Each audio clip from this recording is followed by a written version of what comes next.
every single day. What we are really talking about here is a globalized system that prevents any form of electronic communication from taking place without its being stored and monitored by the National Security Agency. It doesn't mean they're listening to every call. It means they're storing every call and have the capability to listen to them at any time. And it does mean that they're collecting millions upon millions upon millions of our phone and email records. It is a globalized system designed to destroy all privacy. And what's incredibly menacing about it is that it is all taking place in the dark with no accountability and virtually no safeguards. And the purpose of our story and the purpose of Edward Snowden's whistleblowing is not singularly or unilaterally to destroy those systems. The purpose is to say, if you, the United States government, and the governments around the world want to create a globalized surveillance system in which we no longer have any privacy and our individual lives are on the internet, you at least ought to have us know about it, have you do it in the sunlight so that we can decide democratically whether that's the kind of system and the kind of world which we want to live.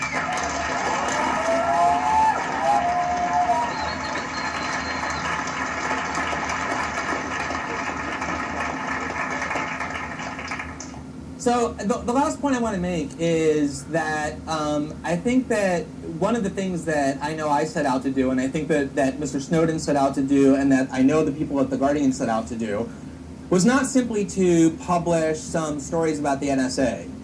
It was to really shake up the foundations of the corrupted and rotted roots of America's political and media culture. And the reason I say that is that there's an economist, Dean Baker, who yesterday on Twitter wrote that he thinks that the stories that we're doing are shining as much light on the corruption of American journalism as they are on the ongoing operations of the National Security Agency. And I think that is true for several different reasons. Number one is that if you look at the quote-unquote debate over the very charming, endearing debate about whether or not I should be arrested, prosecuted, and then imprisoned under espionage statutes for doing journalism, what you find is that that debate is being led by other people who are TV actors who play the role of journalists on TV. They're the ones who are actually in the debate.